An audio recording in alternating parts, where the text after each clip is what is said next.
Mahirap magpalaya ng taong mahal pa natin pero mas mahirap ikulong ang sarili sa lungkot na dulot ng nabigong pag-ibig. Hindi masamang magmahal ulit mga kapuso pero dapat pagalingin muna natin ang ating sarili. Ikaw ka barangay, may tao ka bang ni-let go?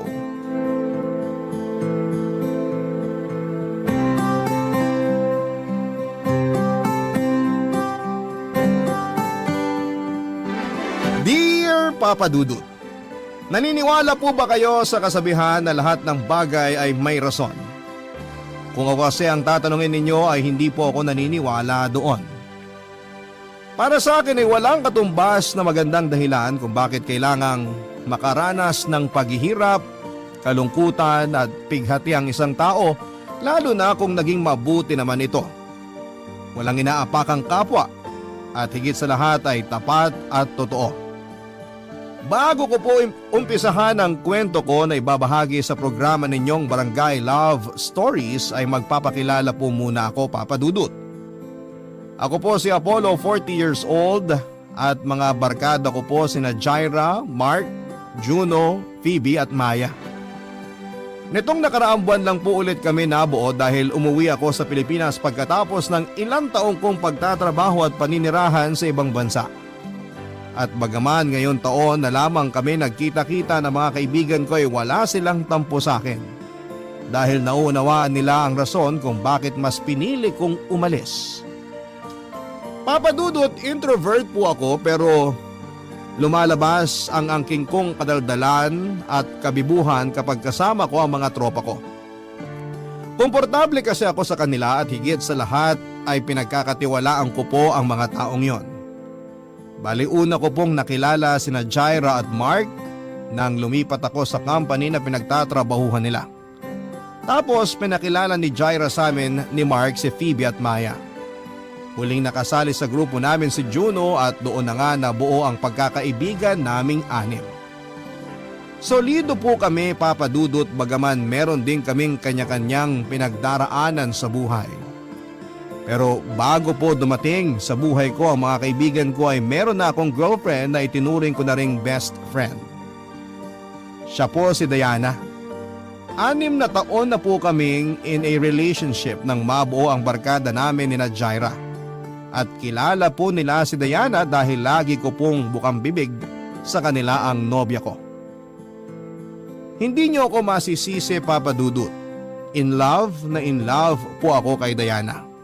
Natatandaan ko pa nga hanggang ngayon ang araw na unang beses ko siyang nakita sa school dahil pareho kaming volunteer sa isang non-government organization na nagbibigay ng mga braille books, audiobooks at large prints sa mga SPED pupils at nagbabasa ng mga kwentong pambata sa mga visually impaired, Papa Dudut.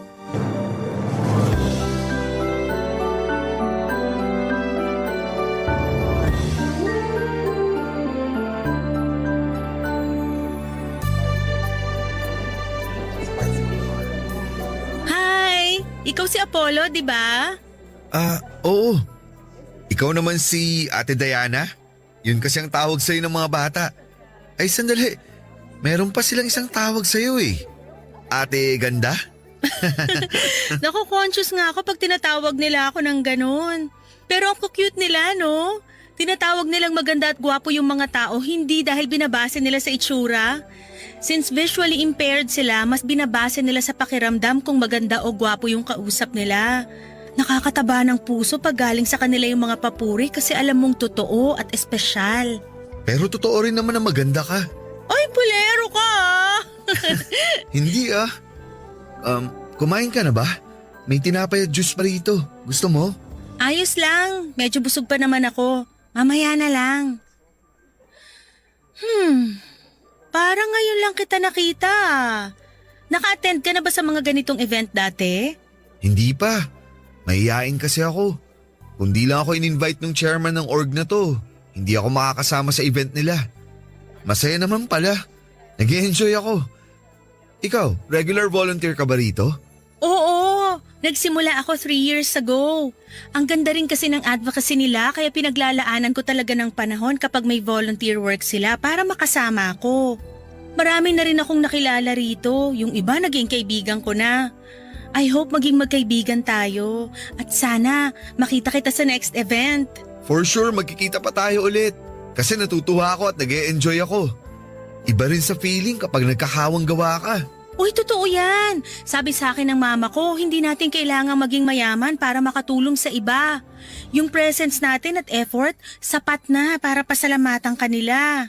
Tama naman, pero mas maganda pa rin kung mayaman tayo para marami tayong natutulungan. Gusto ko yung sinabi mo. In fairness sa'yo di halatang mahiyain ka. Naku, introvert talaga ako. Maniniwala ka ba kung sasabihin ko na introvert din ako? At pareho rin tayong mahiyain? Talaga? Pero ang galing-galing mo makihalubilo at makisama sa ibang tao. Paano mo nagagawa yun kung introvert ka rin? Pinapractice ko yung social skills ko. Basta i-expose mo lang yung sarili mo. Minsan ayos din na lumabas ka sa comfort zone mo para mag-grow ka. Yun kasi ang ginawa ko. Marami akong nakilala ng mga tao na masasabi kong nakatulong sa akin para matuto ng ibang bagay. At the same time, may natutunan din sila sa akin. Give and take kumbaga. Sa bagay, ako kasi kaunti lang mga kaibigan ko. Karamihan sa kanila nakatira na sa malayong lugar, kaya hindi na kami nagkikita-kita. Madalas ako lang mag-isa, hanggang sa nasanay na lang ako. Ayos yan, kasi ganyan din naman ako. Sanay ako mag-isa pero kayang-kaya ko rin pag may kasama. Hayaan mo, masasanay ka rin lalo kapag in-expose mo yung sarili mo. Sige, tatandaan ko ang sinabi mo. Para naman mag-grow din ako at matuto. At para ma-share ko rin ang mga nalalaman ko sa ibang tao, katulad ng ginagawa mo. Ang sarap lang sa pakiramdam pag natuturuan natin sila. Katulad ng activity natin kanina, tinuturuan natin yung mga bata na magbasa at makinig. Pero natutunan din natin sa kanila kung paano maging masaya sa mga simpleng bagay na meron sa buhay natin. Madalas nakakalimutan natin i-appreciate yung mga maliliit na bagay kasi busy tayo sa mas malalaking plano natin sa buhay. Wala namang masama dun, pero mas mabilis tayong mapapagod at mababurnout. Kaya pala lagi akong stressed lately. Kasi wala akong ibang inatupag kundi trabaho. Nakalimutan kong hindi lang pala dun umiikot ang mundo. Buti na lang talaga sumama ako sa volunteer work na to tapos nakilala pa kita. Medyo gumanang dibdib ko sa pag-uusap natin. Salamat ha. Bigla ka naman yatang nagseryoso. Pero salamat din nakakwentuhan kita.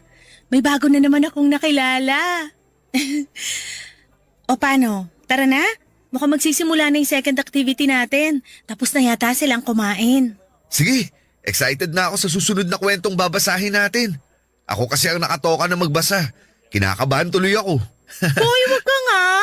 Yakang-yaka mo yan. Good luck. Tara. Modernong Maria Clara, ganyan ko po i-describe si Diana Papadudut. Bagaman may pagkamahinhin ay wala pong arte sa katawan ng girlfriend ko. Mabait din siya sa mga bata, mapagmahal kahit sa mga ligaw na aso't pusa. Malambing din ang boses niya kaya hindi kataka-taka na kinagigiliwan siya ng marami. Bukod doon ay sweet din siya at ang bonding namin tuwing linggo ay pagsisimba. Opo, relihiyosa si Diana. At noong nagkakilala kami at nagkakwentuhan ay naglakas loob akong hingin ang number niya para pwede pa rin kaming mag-usap kahit na walang volunteer ang NGO na sinasalihan namin. Binigay naman po sa akin ni Diana ang number niya kaya tuwang-tuwa ako. Nagsimula kaming magpalitan ng text messages at masasabi kong dahilan kung bakit ako napupuyat sa gabi. Pero wala po akong pinagsisihan, Papa Dudut. Nagtatrabaho po bilang executive assistant sa isang pharmaceutical company si Diana, Papa Dudut. May mga oras na sinusundo ko siya sa pinagtatrabahuhan niya, parang para yayain kumain sa labas o di kaya ay manood ng sine. At habang tumatagal ang pag-uusap namin ay lumalalim po ang pagkakakilala ko sa kanya. At ang masasabi ko lang ay lalo akong humahanga sa kanya, Papa Dudut. Pareho po kasi kami ng values at moral lalo na sa pamilya. Importante sa amin na i-honor namin ang aming mga magulang dahil silang nagdala sa amin sa mundo. Kaya nga hindi katakataka na nahulog ang loob ko kay Diana. Kabado ako nang aminin ko pa nga sa kanya na gusto ko siya ng higit pa sa isang kaibigan at laking tuwa ko nang sabihin niyang pareho kami ng nararamdaman. Sinabi ko po sa kanya na gusto ko siyang ligawan, bagay na sinang-ayunan naman po niya. At kahit na wala akong masyadong alam sa panliligaw, ginawa ko po ang best ko para makuha ang matamis niyang oo, Papa Dudut.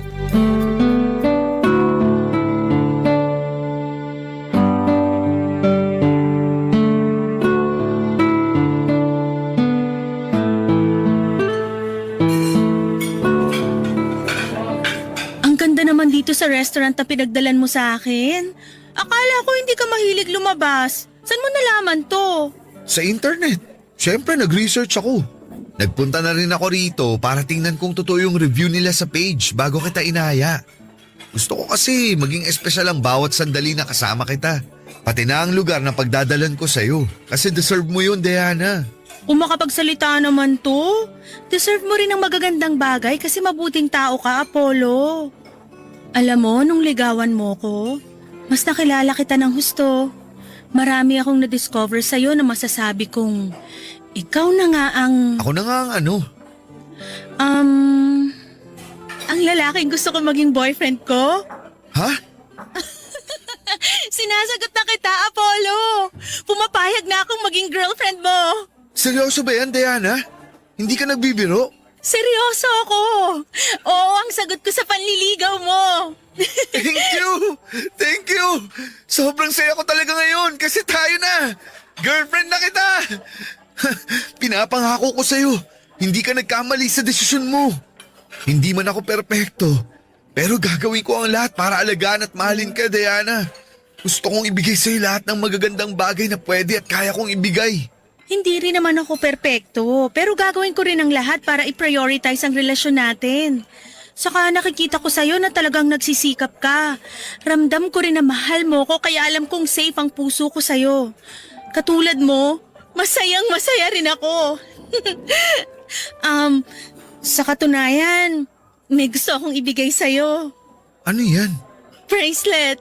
Eto, kunin mo. Para sa akin to? Oo, simbolo yan ang pagsagot ko sa'yo para maging boyfriend ko. Special ang bracelet na yan dahil ako ang gumawa niyan. Gusto ko kasi maging memorable ang importanteng araw na to kaya nagpatulong ako kay mama na gawin yan. Alam niya na plano na kitang sagutin ngayon kaya sinabi niya sa akin na gumawa ako ng isang bagay na ibibigay ko sa'yo para hindi mo makalimutan ng araw na naging official na tayo. Nakaka-touch naman. Thank you, Diana. Kasi nag-effort ka pa. Na-appreciate ko tong bracelet at ang ganda-ganda. Lagi ko tong isusuot para hindi ko maramdaman na magkahiwalay tayo. Bakit? May plano ka bang mag-abroad? Ha? Wala. Ba't ko naman gagawin yun? Sabi mo kasi kahit magkahiwalay tayo. Ikaw kabago-bago lang natin, plano mo na yatang subukang makipag-LDR? Huwag ganun. Kung mag-abroad man ako, isasama kita. Hindi kita iiwanan dito, no? Ngayon pa ba na girlfriend na kita? Dapat lagi kang nakadikit sa akin. Bawal kang mawala sa paningin ko. Kung pwede nga lang, itatali na kita sa bewang ko eh. Ay, sobra naman yon. Joke lang, ikaw naman. Pero yun nga, salamat ulit sa bracelet. Iingatan ko to. Katulad ng pag-iingat ko sa puso mo.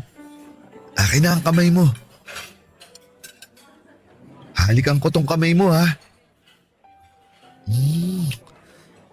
Mahal na mahal kita, Diana. Mahal na mahal din kita, Apollo. Thankful ako kasi dumating ka sa buhay ko. Pakiramdam ko, hindi lang ako nagkaroon ng boyfriend. Nagkaroon na rin ako ng best friend. Salamat kasi minahal mo ko. Ako ang dapat magpasalamat. Lalamig na lang tong pagkain natin, hindi pa tayo tapos magpasalamat sa isa't isa. Napansin mo rin pala. Sige, kain na nga tayo. Oo, mabuti pa. Kanina pa ako natatakam sa order natin eh. Sino mag-aakala na ang isang tahimik na lalaki na katulad ko ay magkakaroon ng girlfriend sa katauhan ni Diana Papadudut? Walang pagsidlan ang saya ko at kulang na lamang ay humiyaw ako't magtatalon sa tuwa matapos niya akong sagutin.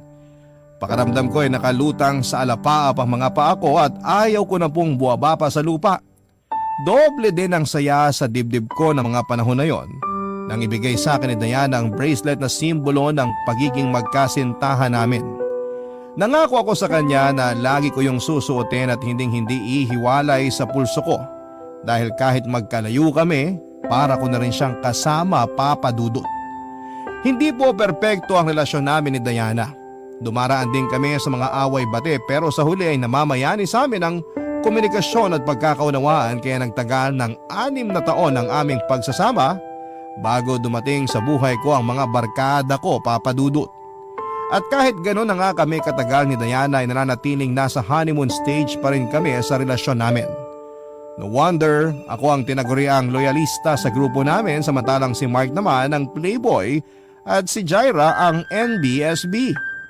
Pero hindi po ako nahihiya sa bansag kong yong na pagiging good boy at stick to one dahil para sa akin, si Diana na ang babaeng pakakasalan ko at magiging ina ng mga anak namin. Pero hindi sa lahat ng pagkakataon ay ayon sa amin ang kapalaran. Dahil nang mga panahon na yon ay sinubok po kami ng langit nang bigla na lamang nagkasakit si Diana. Hindi lang po yun basta sakit na nawawala kapag ipinagpahinga mo ng ilang araw, kundi higit pa doon ang dumapo sa kanya. Sa huling check-up ni Diana ay nakumpirma po namin na meron siyang malalang sakit na leukemia. Barangay Love Stories. Barangay Love Stories. Malaman kong may malubhang sakit ang girlfriend ko, Papa Dudut. Pareho kaming umiyak noon ni Diana nang lumabas ang resulta ng mga laboratory tests sa kanya. Hindi namin alam ang gagawin dahil napakaliit ng tsansa ng mga taong nakakasurvive sa leukemia. Bukod doon ay kinain din kami ng pagtataka kung bakit siya nagkaroon noon. Nagsimula kami magtanong sa parents niya kung meron ba silang history ng naturang sakit at doon namin napag-alaman na meron siyang tiyahin sa pinsan na namatay sa parehong karamdaman. Sa kabila ng lahat ay nagpaka-positibo kami ni Diana, Papa Dudut. Hindi namin inisip na may sakit siya, sa halip ay tinuring namin na pagsubok lamang ang lahat na sa huli ay malalagpasan din namin ito. Nang mga panahong yon ay ginugol ko ang buong atensyon ko sa pag-alalay kay Diana, lalo na nang magsimula siyang sumailalim sa chemotherapy. Sinigurado ko po na nasa tabi niya lamang ako palagi kapag pinagdadaanan niya ang masasakit na parte ng gamutan niya. Hawak ko po ng mahigpit ang kamay niya, Papa Dudut, pagkatapos niyang ikimo.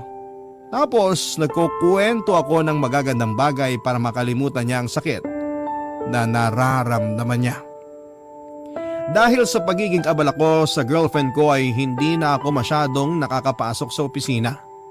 Naubos na rin ang leave credits ko kaya nagtitiis akong umabsent na walang bayad.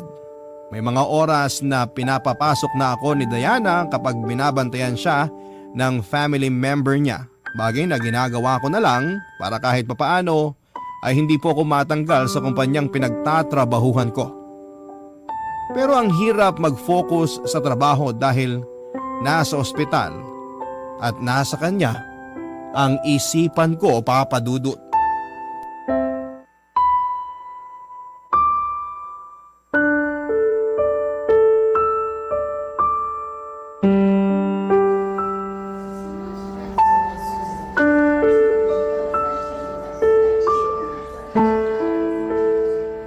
Nakakainis.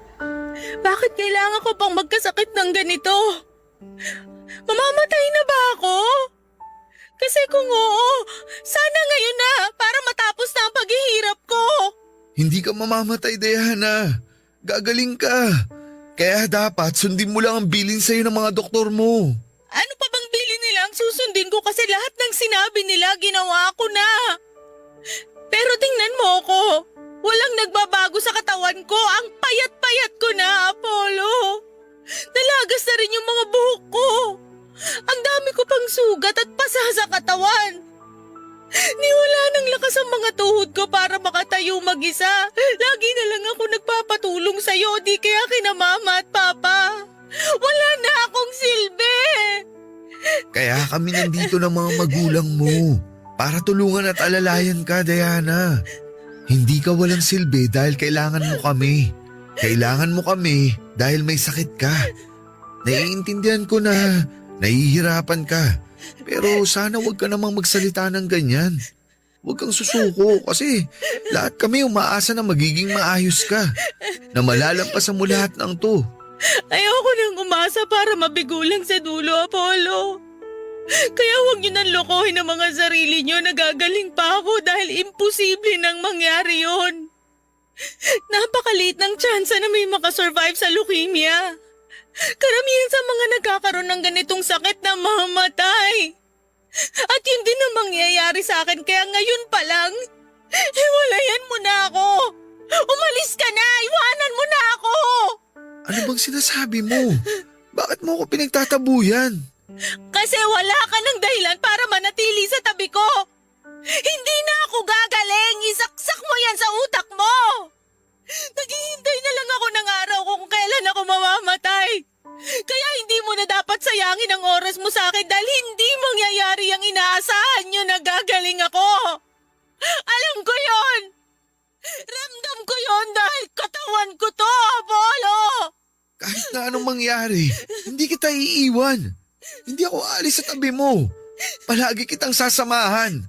Kahit maliit yung tsansa na sinasabi mo, gusto kong dalawa tayo ang lumaban sa sakit mo. Diana, please. Huwag ka naman ganyan, oh. Huwag mo ako ipagtabuyan na parang aso. Apollo, hindi ka ba nakikinig?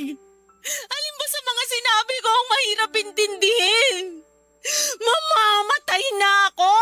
Hindi na ako gagaling! Mas mabuti ba na iwanan mo na ako para pag nangyari yun, hindi na masyadong masakit sa parte mo. Ituring mo na lang na patay na ako ngayon para mabilis kang makamove on. Kabaliwan ang gusto mong mangyari dahil kahit mawala ka, hindi pa rin kita makakalimutan. Saka, huwag mo kang pangunahan ng mga bagay. Huwag mo sabihin ang hindi dapat mangyari. Dahil naniniwala ako na di ka mababayaan ng Diyos. Kung hindi ka kayang pagalingin ng tao, walang imposible sa Kanya, Diana. Alam ko naman yun. Pero paano yung kalooban niya na kunin ako kaysa pagalingin? Paano kung ganun pala yung will niya para sa akin? Sige nga, paano ko yun tatanggapin? Paano mo yun tatanggapin?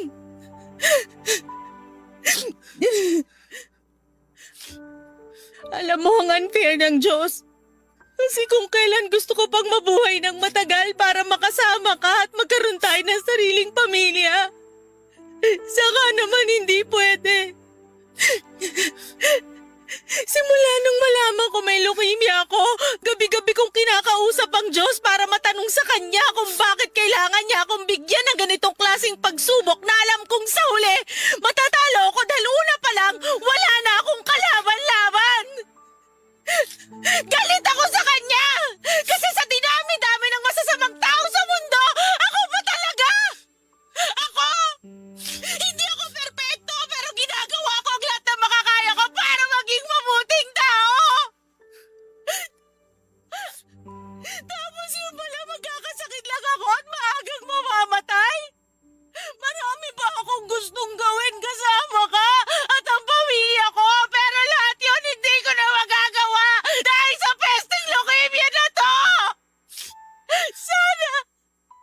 Sana kung nagkaroon ako nito nung bata pa ako para kung mamamatay ako ayos lang! Hindi ako manghihinaya kasi wala pa naman akong pangarap noon kumpara ngayon!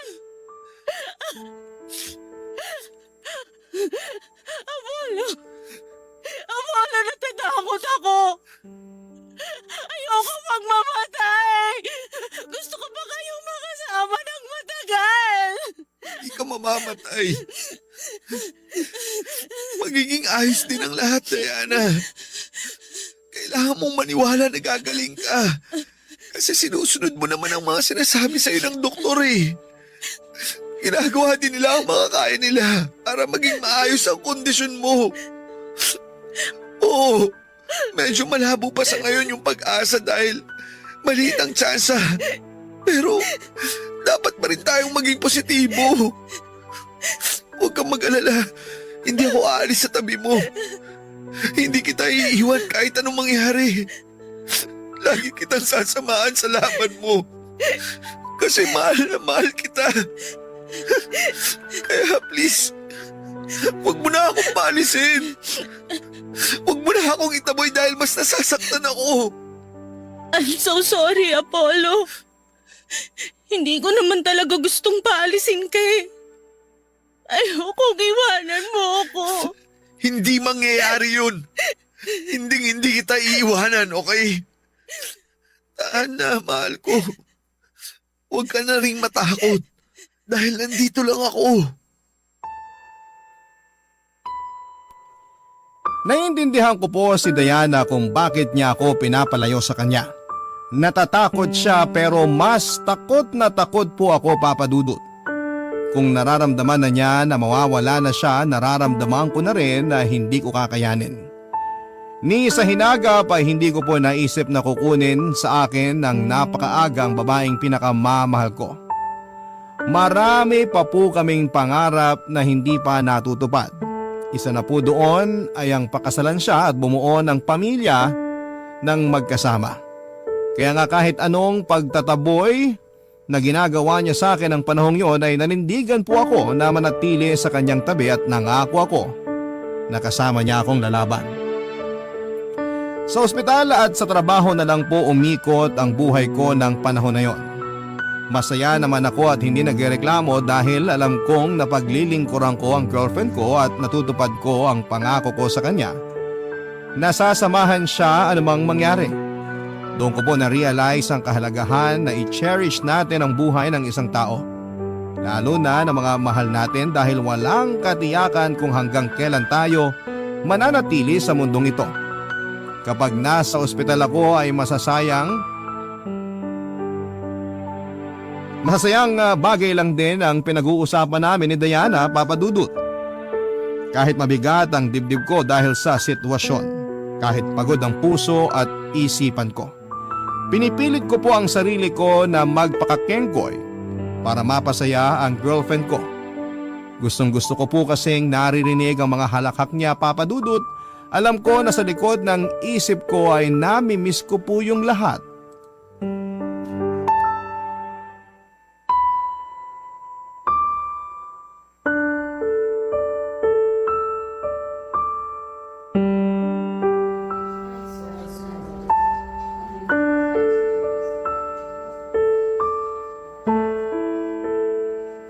Apollo?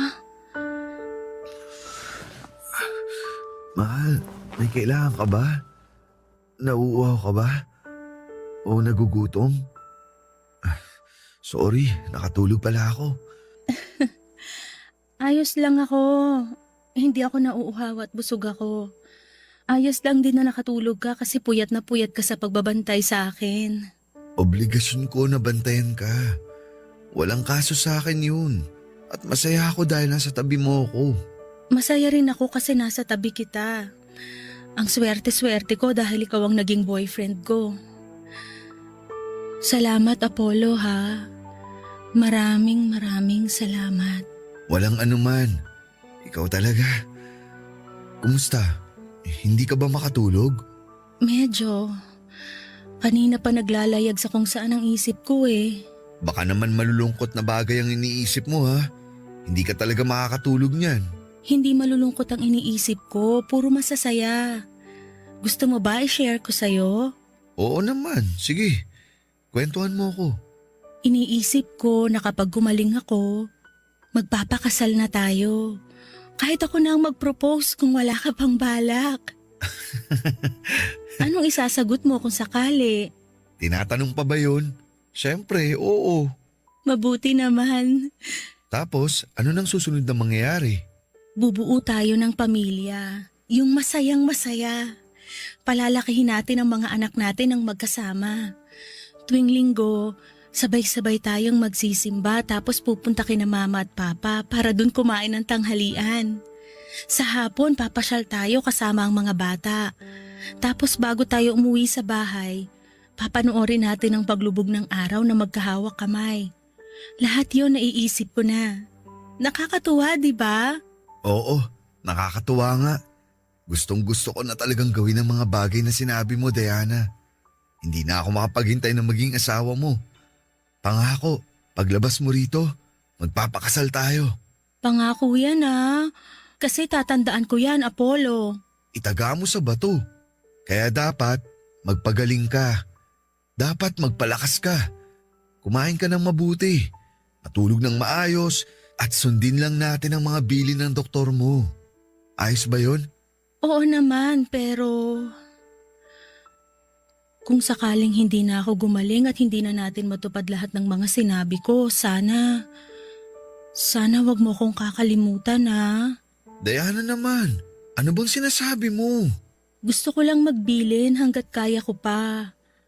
Hanggat meron pa akong lakas na magsalita kasi ayokong umalis nang hindi nasasabi sa iyong mga to. Kaya hayaan mo na muna akong magsalita, Apollo. Ay, Mahal na mahal kita. Alam ng Diyos na ikaw ang lalaking gusto kong maging asawa.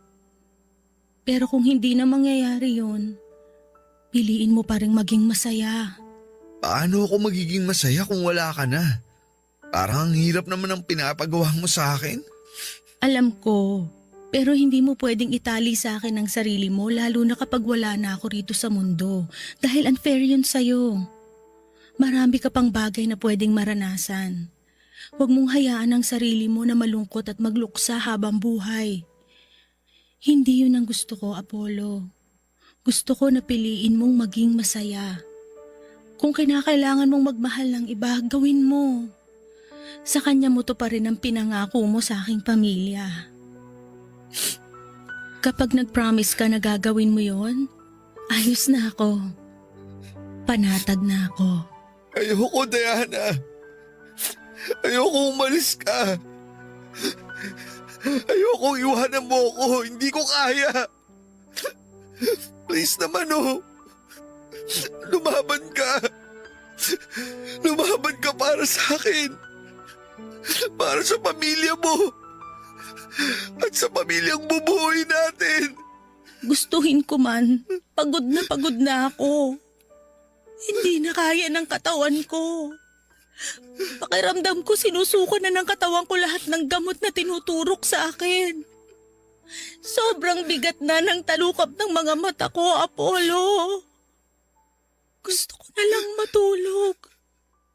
At huwag nang gumising kung makakaramdam lang din ako ng ganitong klaseng sakit. Sana naiintindihan mo ako. Sana palayain mo na ako. Hayaan mo na akong mauna, mahal ko. Si Diana na po ang babaeng gusto kong pakasalan, Papa Dudut. Nung unang beses pa lamang na nakita kami ay sigurado na ang puso ko na tinadhana siya para sa akin. At alam kong tama ang desisyon ko na ligawan ko siya at naging ganap kaming magkasintahan. Sa paglipas ng panahon ay napatunayan namin na sigurado na kami sa isa't isa. Pero bakit kung kailan handa na kaming humakbang tungo sa panibagong pahina ng buhay namin ay bigla namang kaming bibigyan ng pagsubok na kulang na lang ay lumpuhin kami, Papa Dudut. Walang gabi simula nang malaman kong may cancer sa dugo si Diana na hindi po ako nagdasal sa Panginoon at nagmamakaawa sa kanya na iligtas niya ang kaisa-isang babaeng mahal ko. Gustong gusto ko pong tumanda na kasama si Diana. Gustong gusto ko po siyang makasamang bumuo ng aming pamilya. Marami pa po kaming masasayang pagkakataon na pagdadaanan bilang mag-asawa, kaya malaking dagok po talaga ang pagkakasakit niya. Papa Dudut, umasa po kaming pareho na diringgin ng langit ang pakiusap namin kahit sa pinaka-imposibleng sandali. Nagagaling din si Diana at malalagpasan niya ang kanyang sakit. Na matutupad namin ang mga pangarap sa buhay ng sabay at magkahawak kamay. Ngunit sa isang iglap ay nagbago ang lahat. Nawalan ako ng pananalig sa Diyos nang hindi niya dinggin ang panalangin namin. Nawalan ako ng tiwala sa Kanya nang biguin niya ako matapos niyang bawiin sa akin ang babaeng mahal ko, Papa Dudut. Namatay po si Diana. Hindi na kinaya ng katawan niya ang lumulubha niyang sakit, kaya naman iniwan na niya ako. Nang araw na mawala siya sa akin ay hindi po ako makaiyak. Ang nararamdaman ko lang noon ay matinding galit at kagustuhan na sundan sa kabilang buhay ang babaeng pinakamamahal ko. Barangay Love Stories. Barangay Love Stories. Galit na galit po ako sa Diyos dahil kinuha niya sa akin si Diana. Ilang beses ko siyang tinanong kung bakit kailangan niya kaming paghiwalayin ng maaga sa buhay na ito samantalang wala namang kaming ginagawang masama. Naging tapat po kami sa buong panahon ng aming relasyon kaya bakit hindi niya kami kaya na suportahan at hinayaang maging masaya. Nang mga panahon na yon ay hindi pa rin po ako makapaniwala na patay na ang babaeng minamahal ko. Hindi ko matanggap na iniwan na ako ni Diana na hindi ko na maririnig ang malambing niyang boses at tawa. Hindi ko na makikita ang maamo niyang mukha o ni mararamdaman ang init ng kanyang mga yakap at halik. Iyak po ako ng iyak nang iburol siya at hanggang sa maihatid siya sa huling hantungan niya. Kasama po niyang inilibing ang puso ko noon, Papa Dudut. Hindi ko po alam kung paano magsisimulang muli at hindi ko maisip kung paano ipagpapatuloy ang buhay kung durog na durog ang puso. Doon ko na rin po napabayaan ang lahat, Papa Dudut. Simula sa trabaho, maging ang mga barkada ko. Naging malayo ang loob ko sa kanila dahil ang nasa isipan ko ng panahon na yon ay gusto kong mapag-isa. Napabayaan ko na rin ang sarili ko dahil lagi lamang akong nagkukulong sa kwarto. Wala akong pakialam kahit mag-alala sa akin ang gusto ang pamilya ko. Ang nasa isip ko lang ng panahon na yon ay mamatay na rin ako para makasama ko na si Diana. Sa gitna ng pagluluksa ko ay isang kaibigan ang bumisita sa akin, Papa Dudut. At yon ay walang iba kung hindi si Juno.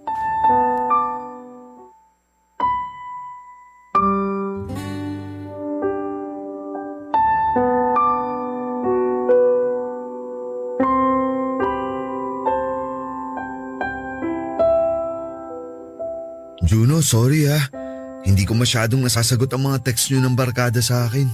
Ano ka ba? Huwag ka masyado mag-alala dun. Naiintindihan namin ang pinagdadaanan mo. Sa totoo lang, alalang-alala kami sa'yo. Kaya pinapunta nila ako rito para kumustahin ka. Hindi nga lang namin alam kung tumatanggap ka na ng bisita. Pero nagbakasakali pa rin ako. Mabuti nga pinatuloy mo ako dito sa bahay mo at kinausap mo ako. Sakto ang dating mo. Naiinip na akong mag-isa. Kailangan ko talaga ng makakausap. Sakto, di ba? Yun talaga ang purpose ko kung bakit ako nandito eh. Ay, hindi ako makausad, Juno. Nahihirapan ako mag-move on sa pagkawala ni Diana. Kahit na sinabi niya sa akin nun na gusto raw niya ako maging masaya. Parang ang hirap namang gawin nun. Paano ba ulit maging masaya kung wala na yung taong dahilan kung bakit ako umingiti at tumatawa? Paano ulit maging maayos kung alam kong hindi na babalik sa dati ang lahat? Pakiramdam ko, bumalik ako sa simula. Hindi ko na kilala ang sarili ko, Juno. Dahil sa pagkawala ng babaeng mahal ko. Alam mo bro, hindi ko sasabihin na naiintindihan kita kasi ikaw ang eksaktong nakakaramdam niyan.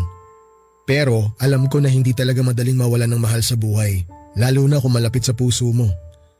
Pero bro, kung hihingin mo ang payo ko, ang masasabi ko lang, idaan mo sa proseso ang pagluluksa mo. Hayaan mong malungkot ang sarili mo dahil yun ang tamang pakiramdam eh. Kapag pinigilan mo kasi ang lungkot, may ipon yan sa loob mo. Tapos mabibigatan ka. Kaya ikaw din ang mahihirapan. Kung kinakailangan mong umiyak, humagulgol, magalit, sumigaw, gawin mo. Grieve at your own pace, ika nga. Iba-iba naman tayo ng paraan para makausad sa kabila ng mga pinagdadaanan natin sa buhay eh. Kung saan ka mas komportable, yun ang gawin mo. Huwag mong madaliin ang sarili mo na makapag-move on kung hindi pa kaya ng puso mo. Darating ka rin dun. Unti-unti nga lang muna sa ngayon. Paano kung hindi na maging okay ang lahat? Paano kung habang buhay ganito na lang ang pakiramdam ko? Kaya nga nandito kami ng mga kaibigan mo para tulungan ka. Para alalayan ka. Minsan kasi akala natin kaya natin gawin ang mga bagay ng mag-isa. Pero mas magiging madali pala kapag meron tayong mga kasama. Ganyan din ang sinabi sa akin ni Diana. Yun bang tungkol sa pakikisama sa ibang tao, hindi lang para magkaroon ng koneksyon kundi support system na rin. Juno, thank you ha. Pati na rin sa mga kaibigan natin kasi nandiyan kayo. Baka kasi kung ako lang mag-isa, nasiraan na ako ng ulo. Uy, ano ka? Walang mababaliw ng mag-isa sa tropa natin kasi dapat lahat tayo mabaliw pag merong nauna. Hindi pwedeng ikaw lang. Nakakatampo yun, no? Yan. Buti naman tumatawa ka na. Komedyante ka kasi. Sinadya ko yun kasi kanina ka pa down na down. Hindi ako sanay Pero basta bro, wag mong kalimutang umiti kahit paunti-unti. Kaya mo yan. Nandito lang kami kung kailangan mo ng makakausap. Isang tawag mo lang o kaya isang text mo lang. Pupuntahan ka namin agad. Hayaan nyo, makakabawi rin ako sa inyo. Wala kang kailangang ibawi. Yung makita ka lang namin na maayos ang kalagayan. Sapat ng pambawi yun sa mga banding ng barkada na missing in action ka. Huling nakita ka namin nung libing pa ni Diana. Kaya miss na miss ka na talaga namin bro. Basta, kapag kaya mo na, makipagkita ka sa amin ha. Oo naman. Kayo agad ang unang-unang guguluin ko. Kaya mag-ready kayo.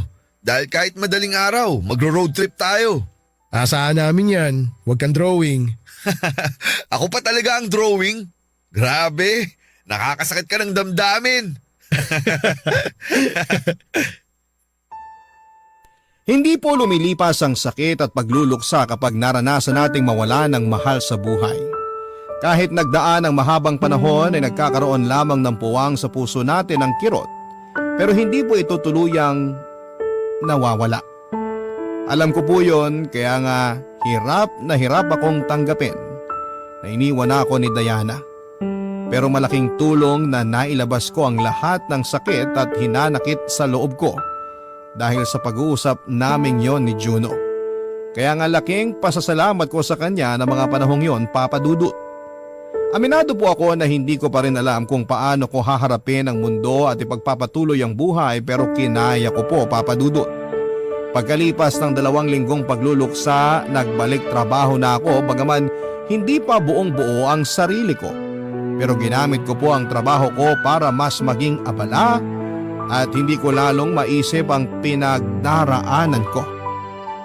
Effective naman, pero kapag gabi kung kailan mag-isa na lamang ako at tahimik na ang mundo ay binubulabog po ako ng masasayang alaala namin ni Diana. Hindi ako pinapatulog ng matinding kalungkutan at para bang patalim na paulit-ulit akong sinasaksak ng katotohanan na hindi ko na siya makakasama sa buhay na ito. Hindi po ako mapasaya ng kahit na anong okasyon ng mga panahong yon, Papa Dudut. Hindi niyo ako masisisi sapagkat sariwa pa rin sa akin ang lahat ng mga nangyari. Mabuti na lamang dahil kahit papaano ay nandyan ang mga kaibigan ko. Malaki ang naitulong nila sa akin para malibang ako habang nagmo-move on. Hanggang sa sumapit nga ang Valentine's Day ng February 2018 kung saan ay nagkita-kita kami at nagkaroon ng pakulo si Juno tungkol sa isang time capsule.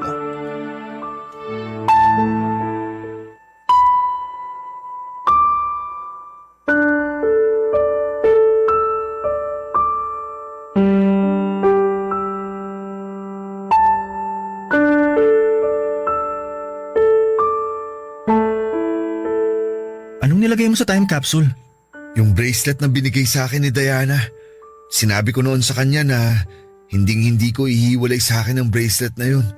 Dahil kahit magkalayo kami, para ko na rin siyang kasama. Ibig bang sabihin yan, pinapalaya mo na siya?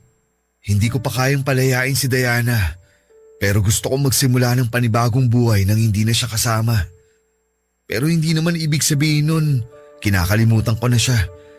Lagi pa rin siyang nasa puso ko at mga alaala namin. Pero ayokong ikulong ang sarili ko sa nakaraan habang buhay, Mark. Kaya hindi si Diana ang pinapalaya ko. Pinapalaya ko ang sarili ko. Gusto kong palayain ang sarili ko sa lungkot para naman maging masaya na ako. Ang tapang mo, Apollo. Hanga ako sa iyo kasi pinipilit mong lumaban at magpatuloy sa kabila ng mga nangyari. Alam kong mahirap yan pero hindi ko alam kung gaano kahirap sa parte mo. Hindi mo nagugustuhin malaman pa kung gaano kahirap ang pinagdaanan ko, bro. Kaya ang payo ko sa'yo, huwag ka nang malito. Kung si Megan talaga ang itinitibok ng puso mo, mahalin mo siya ng gusto. Araw-araw mong iparamdam kay Megan na mahalaga siya, na deserve niya ang magagandang bagay sa mundo. Gawin mo yun habang magkasama pa kayo. Oo, gagawin ko yun. Salamat sa mga sinabi mo. Sana ikaw din. Kung sakaling dumating yung araw na magmamahal ka ulit. Sa akin mo pa talaga sinabi yan, kilala mo ako kapag nagmahal, di ba? Oo nga pala. Ikaw at si Phoebe ang loyalista sa barkada. Sabi niyo nga. Pero alam mo, mukhang matagal pa bago ako magmahal ulit. Kasi kahit sinabi ni Diana na ayos lang na ma-inlove ako ulit sa ibang babae, hindi ko pa kaya. Hindi ko pa siya kayang i-let go. Di mo naman kailangan madaliin yun. Bigyan mo lang ng time ang sarili mo na i-process ang nangyari. Baka hindi mo nga mamalayan, okay ka na. Naka-let go ka na. Yan din ang sinabi sa akin ni Juno. Na kapag hinayaan kong makaramdam ng tamang emosyon ng sarili ko, mas magiging madali ang paghilom. Talaga? Sinabi niya yun? Alam mo, ang talino talaga niyang si Juno. Tahimik lang yan pero ang daming alam tapos ang lalim pa ng mga salita. Siya rin kasi nagpayo sa akin nung nasa ospital ako. Kaya thankful ako dahil kaibigan natin siya. Ako rin bro, sa totoo lang. Thankful kasi nakilala natin siya. Ikaw, kumusta naman ang puso mo ngayong Valentine's Day? Eto, nalilito. Pero unti-unti nakukuha ko na yung mga sagot sa mga tanong ko. Siguro kailangan ko nalang lakasan ang loob ko na harapin yung bagay na sinusubukan kong takbuhan. Naks naman, mukhang nag-mature ka na nga. Tama yan, huwag kang laging takbo ng takbo. Tapangan mo ang loob mo. Panindigan mo ang dapat mong panindigan. Kayang-kaya mo yan, ikaw pa ba? Inuto mo pa ako, Apollo. Hindi kaya. Dahil dyan, magyosi muna tayo habang hinihintay natin dumating si Phoebe. Ano, G ka? Sige, pahinging isa.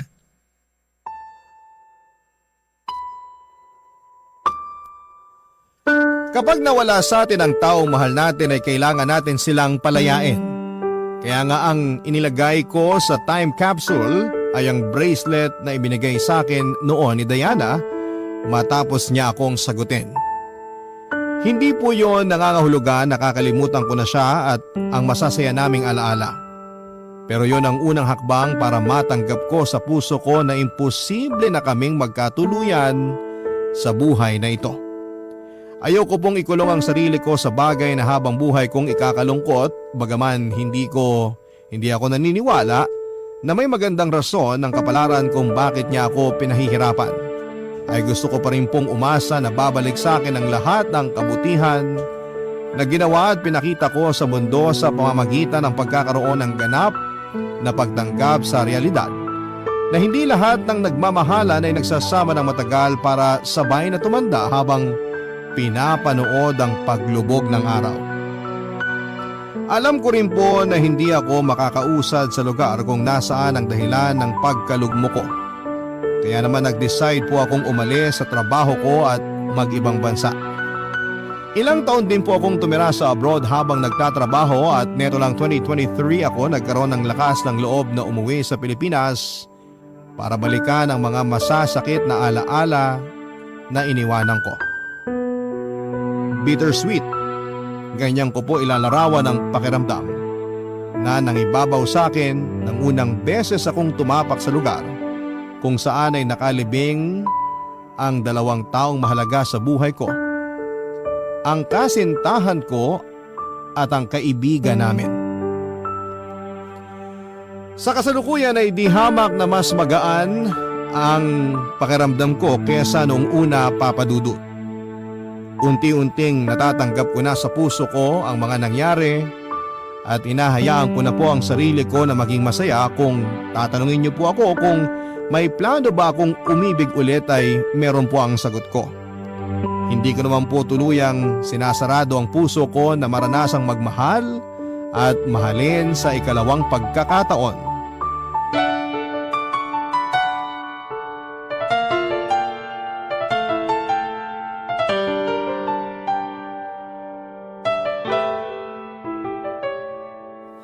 Ang buhay ay mahiwaga, laging may lungkot at saya. Sa Papa Dudut Stories, laging may karamay ka.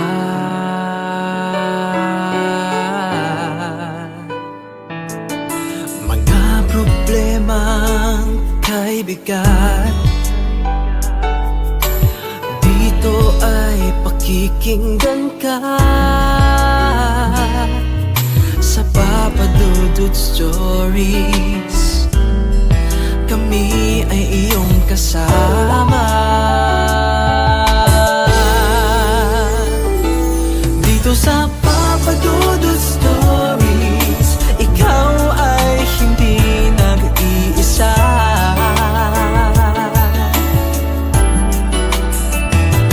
Dito sa Papa Dudut Stories, may nagmamahal sa'yo.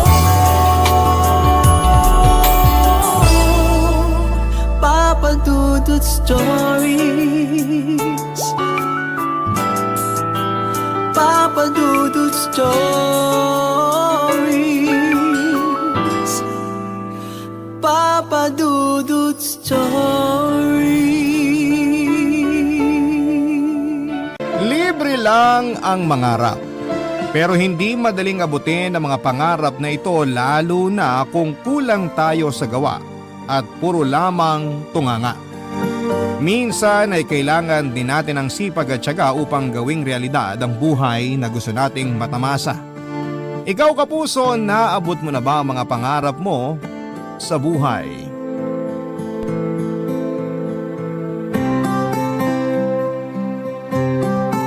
Dear Papa Dudut, isang mapagpalang araw sa inyo, Papa Dudut. Tawagin niyo na lamang po ako sa pangalang Jason. Nakatira ako sa Valenzuela, Tubong Negros Occidental at 35 anyos na po sa ngayon. Katulad ng maraming Pilipino ay isa rin po ako sa mga araw-araw na nananalangin sa Diyos na sana balang araw ay makaahon din kami mula sa kahirapan. Maraming pagsubok na po ang dumaan sa buhay ko at ang lahat ng ito ay kinaya kong lampasan para lamang sa kagustuhang makaangat sa buhay. Ang totoo po niyan, Papa Dudut, ay meron namang kaming maayos na buhay noong bata pa lamang ako. 8 kaming magkakapatid na namuhay sa pagsasaka. Pero masasabi kong simple man ang pamilya namin noon sa probinsya, ay hindi naman kami nauubusan ng makakain. Hindi namin problema ang pagkain noon, Papa Dudut, dahil may ilang ektarya kaming lupain na pagmamay-ari ng pamilya ko. Dito kami noon kumukuha ng pangkabuhayan at pati na rin ng pagkain sa pang-araw-araw. Ang problema nga lang po ay sobrang mabisyo noon ng tatay ko. Nalulong siya sa sugal hanggang sa maganda baon-baon kami sa utang dahilan para ibenta ni tatay ang ilan sa mga lupain namin. Dahil din sa pagkahilig nito sa sigarilyo at alak, kung kaya'y mabilis na tumamlay ang kalusugan nito. Labas-pasok siya noon sa ospital dahil sa sakit sa baga. Sa huli ay maging ang mga natitirang lupain namin ay naibenta na rin hanggang sa wala nang natira para sa amin. Ganon po kadaling maubos ang yaman at natuklasan ko po ang katotohanan ito sa murang edad.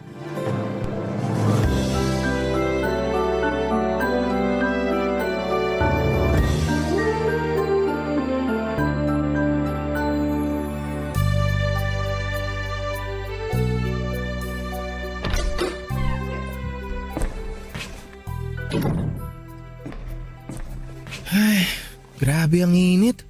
Oh, asan ang mga kapatid mo? Pasunod na po sila. May dinaanan lang saglit. Nauna na po akong umuwi. Ganun ba? Kapag dumating na sila, tawagin mo na yung iba para makakain na kayo ng pananghalian. Kayo na bahalang magluto ng kakainin niyo mamayang gabi ha. Baka gabihin ako. Bakit po? Alis kayo? Saan po kayo pupunta, Nay? Hindi ba nasabi sa'yo ng kapatid mo? Nasa ospital ang tatay mo ngayon. Bakit na naman po? Ano na naman pong nangyari kay tatay? Lumala yung sakit niya sa baga. Hirap huminga. Ayun, naka-oxygen ngayon sa ospital. Paano ba naman po kasi? Pagkalabas niya ng ospital, iwasi agad ang una niyang hinahanap. Hindi na po siya natuto. Ano pa bang magagawa natin? Adik na yung taong yun sa sigarilyo. Wala nang ginawa yung tatay mo buong buhay niya kundi magsunog ng baga Bakit po kasi hindi niyo pinagsasabihan? Aba, araw-araw kong pinagsasabihan niyang tatay mo. Nakikinig ba? Kamatayan nga, hindi siya mapigilan. Sigarilyo pa rin ang hanap Ako pa kaya? Yung mga taong ganong katigas ang ulo, hindi mo na mababago. Anong gusto niyo, Nay? Hayaan na lang natin siyang mamatay? Kung yun ang gusto niya, bahala na siya. Ay, sawa na ako. Sawa na akong mag-alaga ng tao. Tumatanda na ako't lahat, nag-aalaga pa rin ako ng tao hanggang ngayon. Pagod na ako. Saan na naman po tayo kukuha ng pambayad sa ospital niyan? Huwag niyo pong sabihin pati yung natitirang lupa natin, ibebenta niyo na rin. Wala na tayong ari-arian, Jason. Lahat na benta na, matagal na. Hindi na natin pag-aari yung lupang sinasakan yung magkakapatid. Ano? Paano po nangyari yun? Sa dami ng utang ng tatay mo, sa dami ng gastos natin sa ospital, sa dami yung magkakapatid, kulang na kulang pa yung mga lupain ng tatay mo para mabayaran lahat ng perang kailangan nating bayaran. Malapit nang sumabog tong ulo ko sa kakaisip kung saan ako pupulot ng pera ngayon. Nay, ano na pong gagawin natin ngayon? Wala! Mag-aabang lang tayo ng milagro. Baka sakaling may mahulog na salapi dyan mula sa langit. Ay! Nga pala, napag-usapaho ang tatay nyo kaya kayo na munang inaasahan naming magtrabaho para sa pamilya natin. Po? Hindi po ako pwedeng tumigil. Magtatapos na po ako sa high school Hindi ko kayo kayang pag-aralin ng sabay-sabay. Sapat lang ang kinikita ko sa trabaho para sa pang-araw-araw natin. Saan ako kukuha ng pampaaral sa inyo, Aber? Problemado na nga ako sa gastos ng tatay niyo sa ospital Kahit yan na lang ang maitulong niyo sa amin. Nay, kapag nakapagtapos po ako ng college, makakatulong po ako sa inyo. Kailan yan? Pagkatapos ng 4, 5 taon? Baka patay na kami niyan dahil wala na tayong makain. Hihinto ka lang naman Pwede mo pa rin namang ipagpatuloy ang mag-aral kapag nakaluwag-luwag na tayo. Hindi po ako papayag. Gagawa po ako ng paraan, makatungtong lang ako ng college. Ikaw bahala. Basta wag kang aasa sa amin ng tatay mo dahil hirap na talaga kami. Tandaan mo, may mga bata ka pang kapatid. Pagkain ng pangunahing kailangan natin ngayon, hindi ang pag-aaral. Maghahanap po ako ng trabaho. Ako po magpapaaral sa sarili ko. Desisyon mo yan. Sige na, aalis na ako. Malayo-layo pa ang lalakarin ko. Nasaan yung payong na ginamit nyo? Pahiram ako. Mainit sa daan, baka mamaya ako pa ang ma-heat stroke. Madagdagan pa gastos natin. Nasa labas po. Pakainin mo mga kapatid mo, ha? Sige na, alis na ako. Opo, sige po. Papadudot pabalik-balik na noon si tatay sa ospital. Ito ang dahilan kung bakit mas nalubog pa kami noon sa utang. Pero kahit na ganoon ay hindi ako nagpatinag at pilit kong ipinagpatuloy ang pag-aaral ko. Nasasayangan po kasi ako sa pinag-aralan ko kapag bigla akong titigil sa eskwela. Hindi naman po sa pagmamayabang pero nakapagtapos po ako bilang valedictorian noong elementary ako at mataas din ang marka noong high school. Para mapag-aral ang sarili ay nagtrabaho po ako sa tubuhan. Ang 50 pesos na baon ko ay pinagkakasya ko po para sa isang linggong pagkain. Dagdag pasakit pa noon na nasa malayong lugar ang paaralan namin at kinakailangan kong tumira sa isang boarding house. Mabuti na lamang at may nahanap akong boarding house na mura kung saan ay 5 kaming nagkakasya sa iisang kwarto. Para naman po sa mga gastusin ko sa eskwela ay nagbebenta po ako noon ng iba't ibang uri ng pagkain sa classroom. Mabuti na lamang kahit papaano ay supportive naman ng teachers at classmates ko noon. Maliban po dito, Papa Dudut, ay nagtatrabaho rin ako tuwing Sabado at Linggo. Sinisikap kong umuwi sa amin kahit na maglakad pa ako sa ilalim ng tirik na araw para lamang makapagtrabaho sa sakahan. Aaminin ko po na nahirapan akong balansehin noon ang pag-aaral ko at pagtatrabaho. Kaya ang kinalabasan nito ay apektado ang mga grado ko.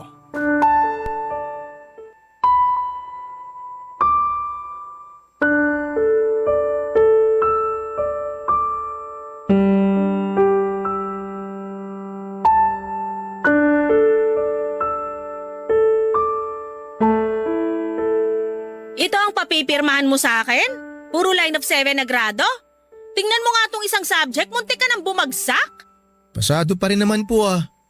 Ang mahalaga may natututunan pa rin ako. May natutunan? Kung totoong may natutunan ka, hindi dapat ganito kababa ang grades mo. Nay, line of 9 man yan o pasang awa, pare-pareho lang din naman po yung pasado. Yan niyo po, babawi po ako sa susunod. Tataas na po yan sa susunod na pirmahan niyo yung card ko. Ay nako, hindi na ako aasa. Baka sa susunod puro bagsak na to. Nay naman, wala po ba kayong tiwala sa anak niyo? Hindi ko alam. Baka naman kasi porke ikaw ang nagpapaaral sa sarili mo, ginagawa mo na kung ano-anong gusto mong gawin doon. Baka mamaya sa halip na mag-aaral, pagbabulakbol na ang inaatupag mo. Bulakbol? Hindi na nga po ako nakakapaglaro ng basketball kasama mga kaklase ko eh. Sa sobrang abala ko sa pagtatrabaho, hindi na ako nakakapag-review. Hindi na ako nakakatulog ng maayos. Hindi ko na nga po alam kung anong uunahin ko. Gagawa ba ako ng assignment o gagawa ako ng kakanin na ibebenta ko kinabukasan? Ay bakit galit ka? Nakakatampo lang po kasi kayo na ganyan kayo mag-isip sa akin. Malay ko ba kung anong ginagawa mo doon? Natural lang na ganyan ang isipin ko lalo na't proud ka pang ipakita sa akin yung mababa mong grado. Pirma nyo lang naman po ang kailangan ko eh. Pirmahan nyo na lang po yan para maibalik ko na sa Lunis. Huwag mo nga akong inaartehan dyan. Oh, ayun na yung card mo. Salamat po. Hindi naman ako nag-iinarte. Nagpapaliwanag lang naman po ako. Ano? Gusto mong ipamukha sa akin na naghihirap ka para makapag-aral? O edi congratulations! O ito ang palakpak ko! Dakila kang anak! Ginusto mo yan, di ba? Pinilit ba kita? Hindi naman, di ba? Sabi ko sa'yo, huminto ka muna pero mapilit ka. Hindi ka makatulog? Ikaw lang ba ang hindi makatulog? Ako rin, Jason. Ako rin. Hirap din akong makatulog kakaisip kung paano ko bubuhayin ang pamilyang to. Sobrang dami ng paghihirap at sakripisyo ang ginagawa ko araw-araw kaya huwag kang nagrereklamo dito sa harapan ko. Hindi naman po ako nagrereklamo eh. Gusto ko lang naman po na ma-appreciate nyo yung ginagawa kong effort. Na may ginagawa ako para matapos na natin tong problemang meron tayo. Dahil kung huminto man ako sa pag-aaral, hanggang kailan tayo haharap sa kahirapang tunay? Sino ang magtataguyod sa atin? Hindi po ako nagrereklamo. Tinitiis ko nga po na maglakad ng kilo-kilometro para lang makauwi dito at makatulong sa mga kapatid ko eh. Tinitiis ko ang puyat, ang gutom, makapasok lang sa klase kahit na pagod na ang katawan ko. Masaya ako kahit na palakol lang ang grado ko. Alam niyo kung bakit, Nay? Kasi yan na lang po yung pinakapositibong bagay na meron ako ngayon eh. Ang malaman na pasado ako kahit mababa lang ang grades ko. Ibig sabihin nun, may napupuntahan po yung pagod ko. Lahat ng hirap ko. Kaya sobrang sama lang ng loob ko na makitang desmayado kayo sa akin kasi alam nyo, malapit na akong sumuko. Konting-konti na lang po gusto ko na talagang sumuko pero naisip ko po nandito na ako eh. Ako yung umako ng responsibilidad. Ako yung nangako na tatapusin ko ang pag-aaral ko. Natatapusin ko ang kahirapan natin at tutuparin ko po yun. Pero sana kahit konting suporta man lang, Nay, mula sa inyo. Mahirap bang ibigay yun?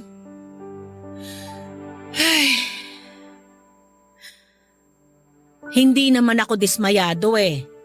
Nagtaka lang ako kasi alam ko matalino kang bata. Alam ko na may ibubuga ka. Siguro nga medyo masakit yung mga salitang nabitawan ko kanina pero dala na lang din siguro yon ng magulong utak ko. Sobrang dami na ng pinapasan kong problema, hindi na ako makapag-isip ng maayos. Pero gusto kong malaman mo na malaki ang pasasalamat ko sa iyo anak dahil kahit papano may pangarap ka para sa pamilya natin.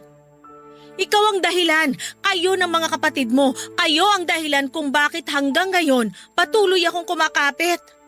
Kaya sana wag ka ring sumuko. Maraming salamat po, Nay. Malaking bagay po to para sa akin. Tapusin mo ang pag-aaral mo.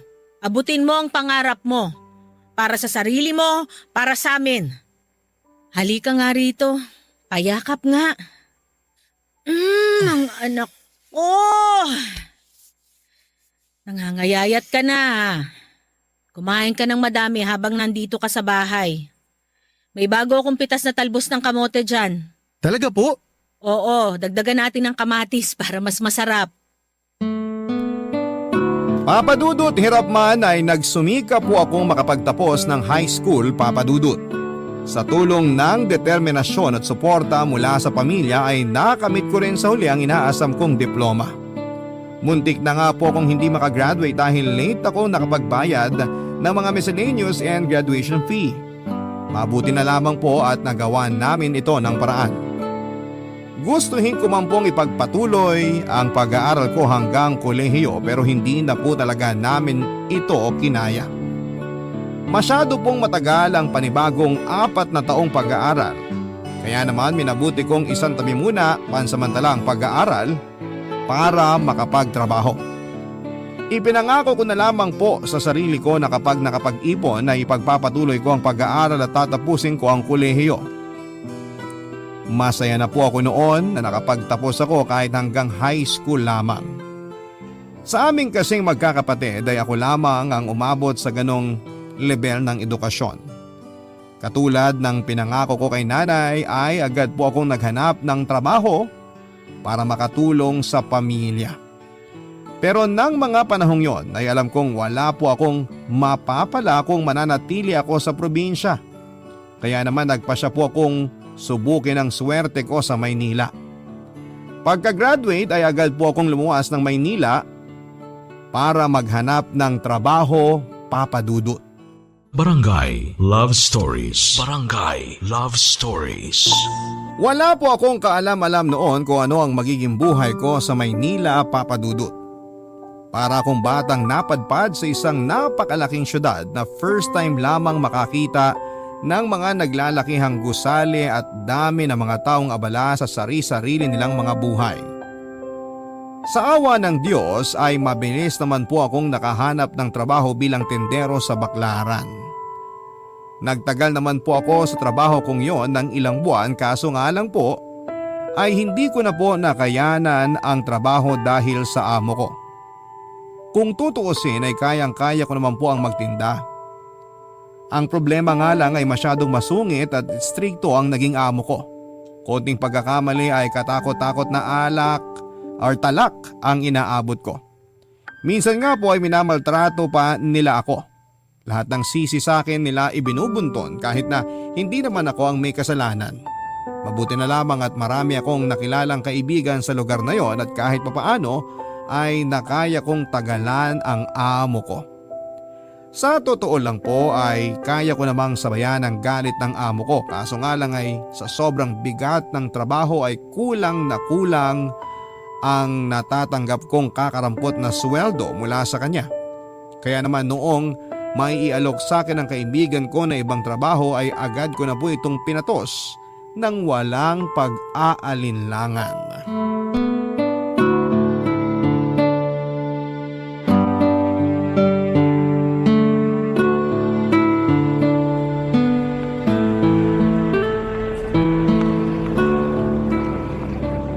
Uy!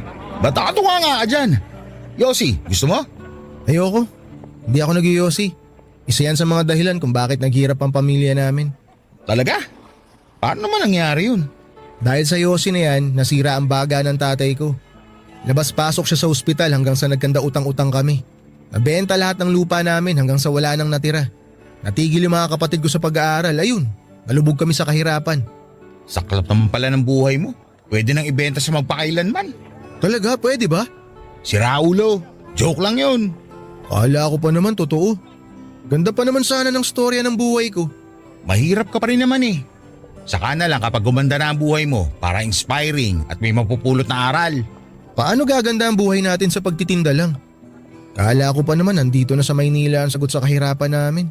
Pareho lang din pala ang buhay dito mula sa pinanggalingan ko eh. Gusto mo bang sumama sa akin? Mag-a-apply ako ng trabaho eh. Talaga may alam ka mapapasukan? Saan? Naghahanap ng trabahador yung factory na pinagtatrabaho ng pinsan ko.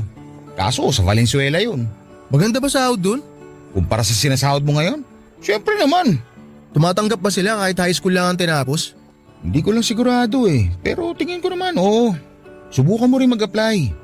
Huwag kang mag-alala, tutulungan tayo ng pinsan ko makapasok. Sige nga, para maiwan ko na yung amo ko madamot na kuripot pa. Ewan ko ba kasi sa'yo kung bakit. Kasi ako malilipatang trabaho Akala ko noon, okay na kahit high school graduate ka lang. Hindi ko alam na pahirapan palang makakuha ng trabaho rito. Mahirap talaga. Ika nga nila, survival of the fittest ang buhay dito. Kung mahina ang loob mo, tatapakan ka lang ng ibang tao tulad nating nangangarap ding takasan ng kahirapan. Tingin mo, maayos na ang buhay natin kapag lumipat tayo dun sa factory na sinasabi mo? Wala tayong kasiguruhan, pero tignan mo naman ang estado natin ngayon sa kanya-kanya nating trabaho. Lalo na ikaw, nasabi mo di ka pa pinapakain ng maayos ng boss mo. Oo, hindi yun nagpapakain lalo na pag walang benta. O, di ba?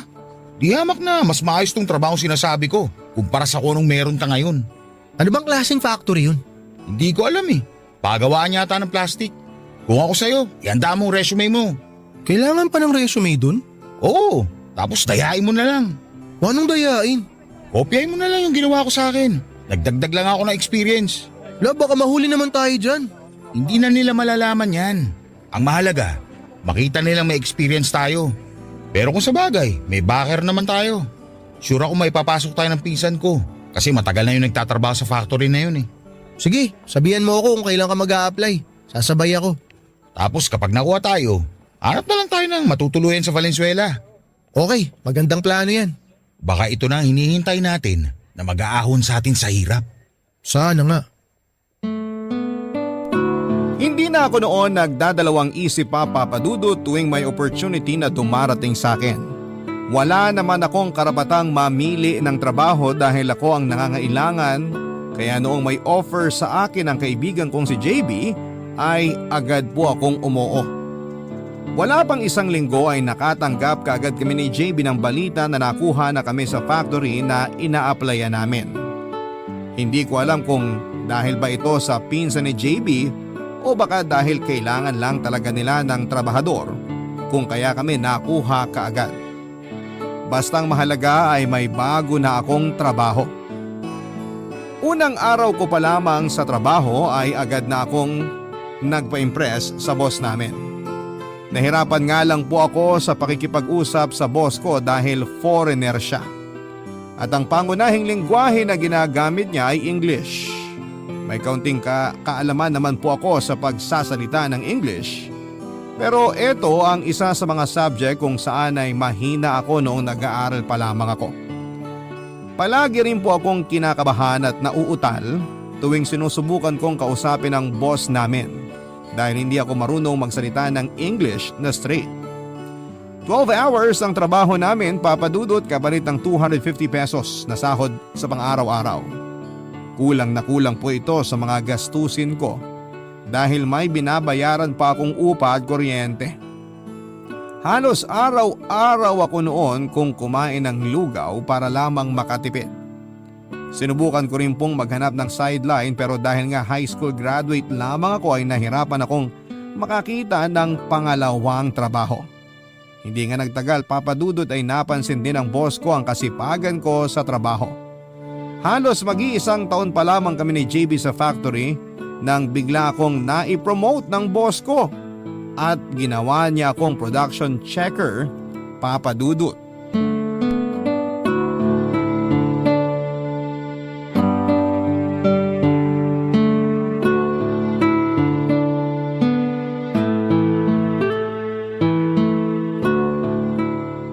Congrats naman sa bagong promote. Salamat. Painom ka naman dyan. Total day off natin bukas. Ikaw ang hilig mo talaga sa bisyo. Tigilan mo na yung pag-inom at paninigarilyo. Bukod sa nakakasama na sa kalusugan, gastos lang yan. Ayaw mo naman libre. Hindi talaga ako manlilibre. Marami pa akong kailangan bayaran Tsaka kailangan ko rin magpadala ng pera sa probinsya. Marami akong kapatid na sinusuportahan. Ang bait mo naman palang kapatid.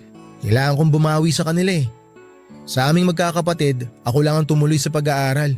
Lahat sila tumigil kaya ako lang ngayon ang inaasahan nilang lahat. Hindi ba nakaka-pressure yan? Yung sa'yo nakaasa ang lahat tapos hindi naman sapat yung sinasahod mo. Wala namang mangyayari kung magpapadala ako sa pressure eh. Wala naman tayong choice kundi magpatuloy pa rin. Tumatakbo ang oras kaya kailangan din nating sumabay kahit na maliit lang ang kinikita. Ikaw ba? May sinusuportahan ka rin ba sa inyo? Meron, yung anak ko. May anak ka na pala? Oo, anak sa pagkabinata. Sino nag-aalaga sa kanya ngayon? Lola niya.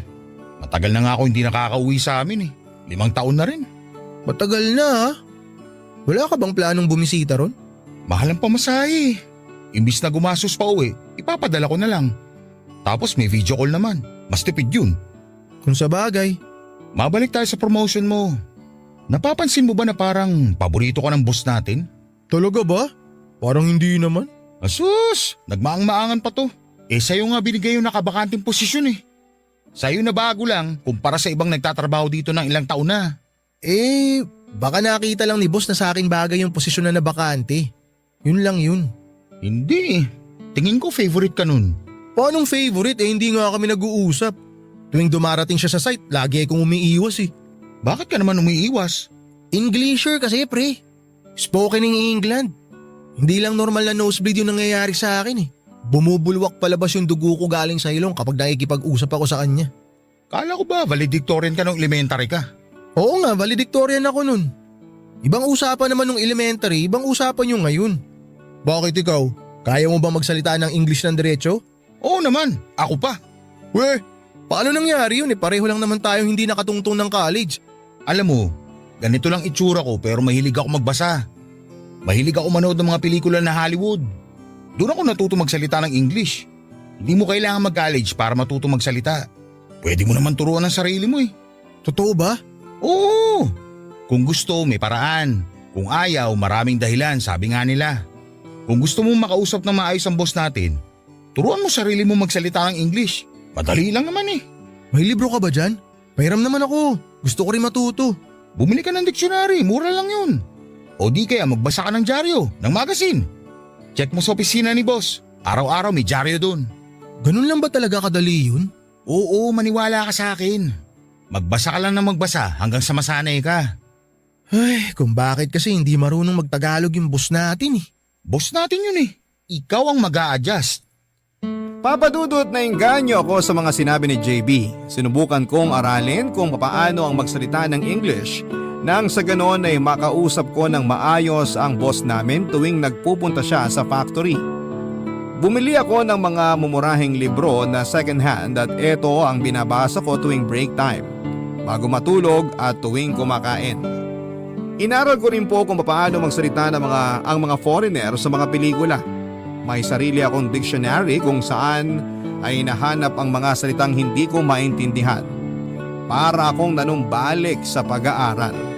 Ang kaibahan nga lang ay ako na mismo ang nagtuturo sa sarili ko.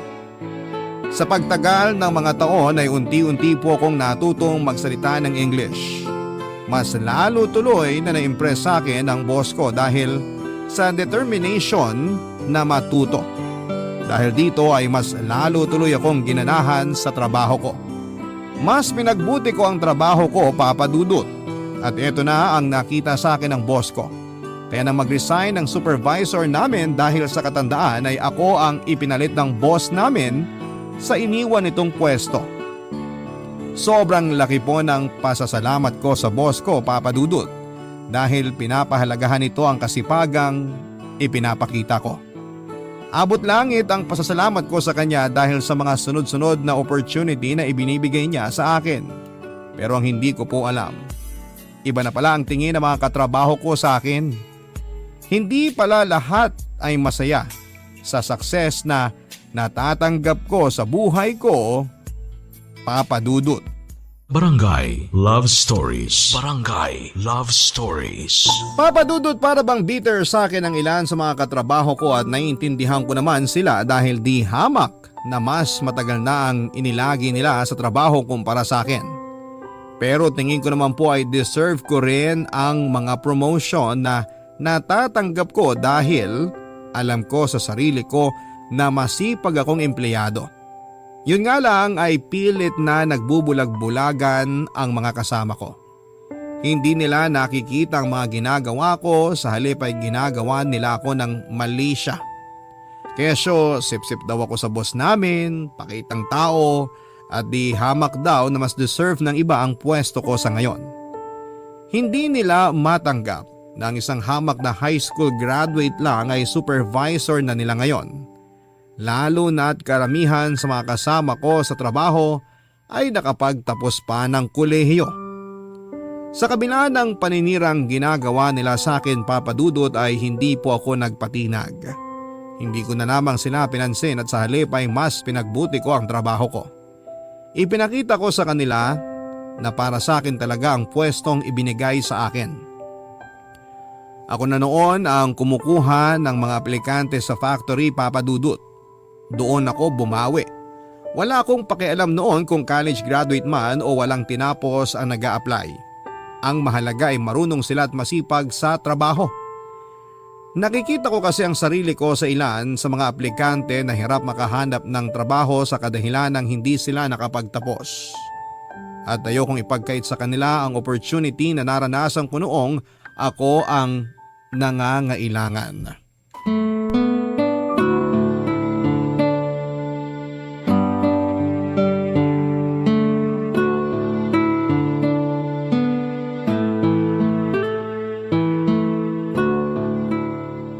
Pre, di ka pa uuwi? Susunod na lang ako. Tatapusin ko lang itong mga ginagawa ko. Ano bang ginagawa mo? Tinitingnan ko lang itong mga bagong aplikante. Kailangan natin ng kapalit ng mga nagsialisan eh. Oo nga pala.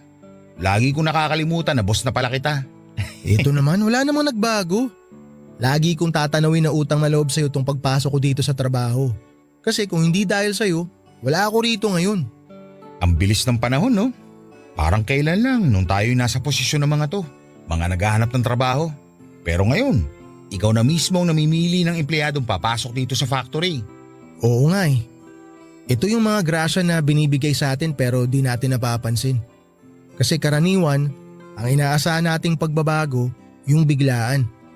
Pero ang totoong pagbabago, inaabot yan ng matagal na panahon. Kaya nga paulit-ulit na sinasabi na kailangan nating lumingon sa pinanggalingan natin. Para nang sa ganun, makita natin yung mga pagbabago sa buhay natin. Tingnan mo ako. Dati palugaw-lugaw lang pero ngayon, nakakain ko na yung mga gusto kong kainin. Bilib talaga ako sa'yo, pre. Alam mo, tuwing nagsasalita ka para kang si Dr. Jose Rizal.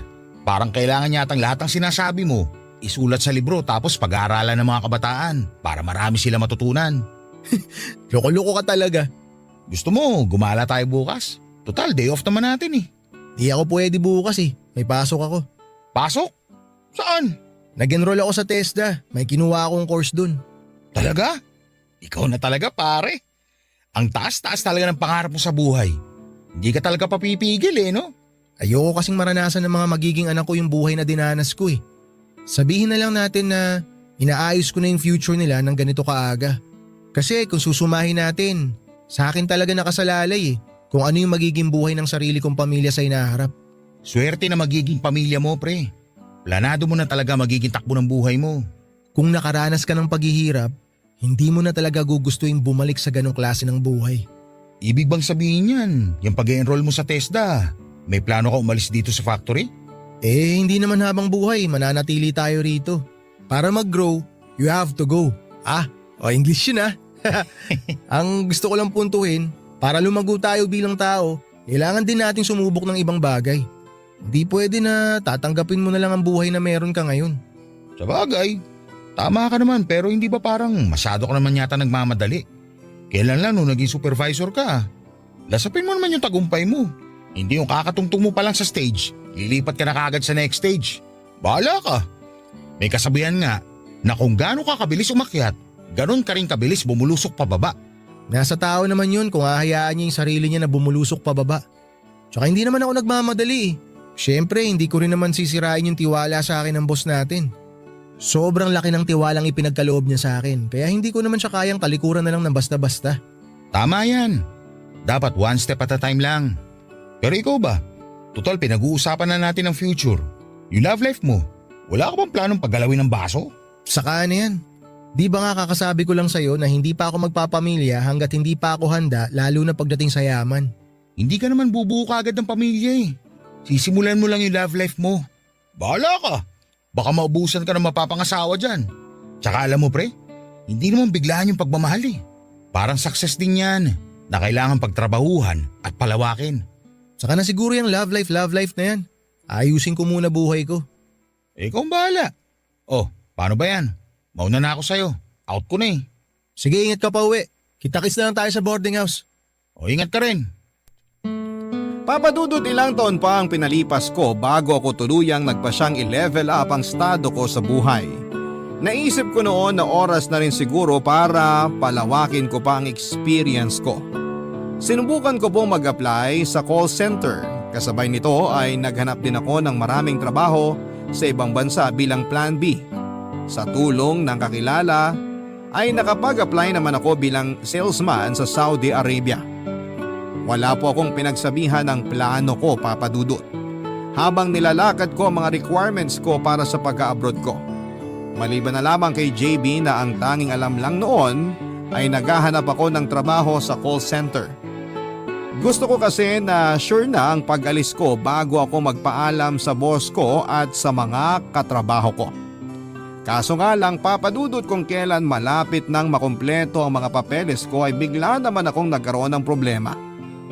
Hindi ako nakapasa sa medical examination dahil nalaman kong meron pala akong pulmonary tuberculosis. Ito ang naging dahilan kung bakit hindi na po natuloy ang paglipad ko sa Saudi. Nang mga panahong yon ay halos abot kamay ko na ang mga pangarap ko. Pero bigla na lang po itong gumuho ng walang pasabi.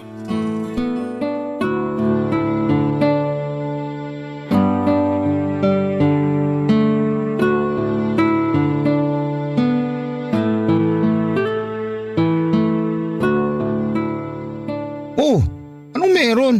Bakit parang bagsak naman ang mukha mo dyan? May nangyari ba? Wala. Pagod lang ako sa trabaho. Anong wala? Hindi ganyan ang itsura ng pagod. Yang mukha mo ngayon, parang kang pinagsakluban ng langit at lupa. Malalim lang ang iniisip ko ngayon. Gaano ba kalalim? Baka sakali may maitulong ako. Hindi kasi ako nakapasa sa medical ko, pre. Para sa call center? Bakit daw? May sakit ka ba? Medical para sa pagpunta ko sana sa Saudi. Ha? Mag-a-abroad ka? Ba't di mo sinasabi sa akin? Sasabihin ko naman sa'yo kapag nakumpleto ko na yung requirements ko, kaso nga, bagsak ako sa medical. Alam ba to ni boss? Hindi niya alam to, hindi ko sinabi. Wala talaga akong pinagsabihan. Mabuti na nga yun kasi hindi naman na pala talaga ako matutuloy. Plano mo palang mag-abroad? Akala ko sa call center ka lang lilipat. Nung una nag-apply ako sa call center. Nakuha nga ako dun eh. Kaso naisip ko, sayang din naman yung pinag-aralan ko sa TESDA kung hindi ko gagamitin. Kaya ayun, sinubukan ko mag-apply ng trabaho sa ibang bansa. Natanggap naman ako. Minalas nga lang sa medical. Sayang naman. Pero at least may call center kang babagsakan, di ba? Hindi na rin ako tutuloy dun. O bakit naman?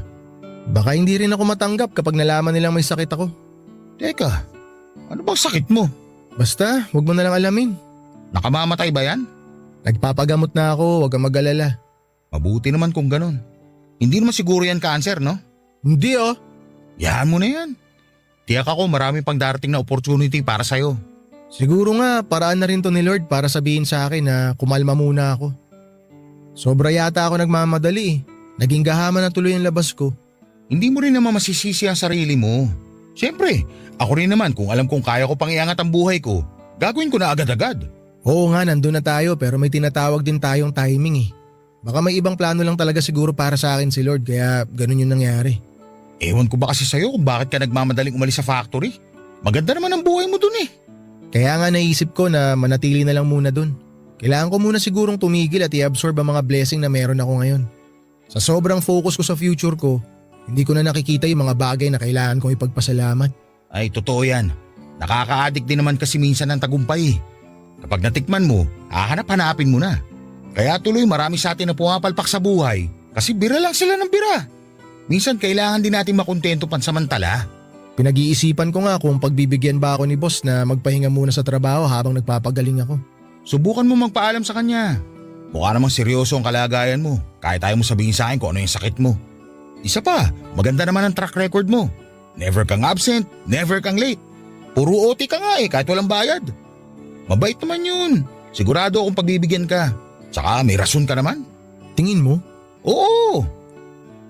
Alam mo pre, pagsubok lang yan. Kung totoo yung sinasabi mo na hindi naman life-threatening yung sakit mo, malalampasan mo rin yan. Basta tandaan mo lang na nandito lang akong tropa mo kapag kailangan mo ng tulong. Salamat pre. Ano ka ba? Maliit na bagay lang yun. Papa Dudut, hindi rin po ako noon natuloy sa call center na ina-applyan ko dahil sa takot na baka hindi rin ako makapasa sa medical. Nanatili na lamang ako sa factory na pinagtatrabahuhan ko pero inilihim ko rin sa kanila ang sakit ko habang ako'y patuloy na nagpapagamot. Siguro nga po ay naging masyadong matayog ang pangarap na gusto kong maabot kaagad. Tama nga ang sabi ni JB na kapag mabilis kang umakyat ay mabilis ka ring bababa. Kaya naman minabuti kong dahan-dahan na lamang muna ang pag-abot sa mga pangarap ko. Sa awa ng Diyos ay nagamot din naman po ang sakit ko, Papa Dudut, pero pagkatapos nito ay pinili kong magstay na muna sa trabahong nagbigay sa akin ng opportunity.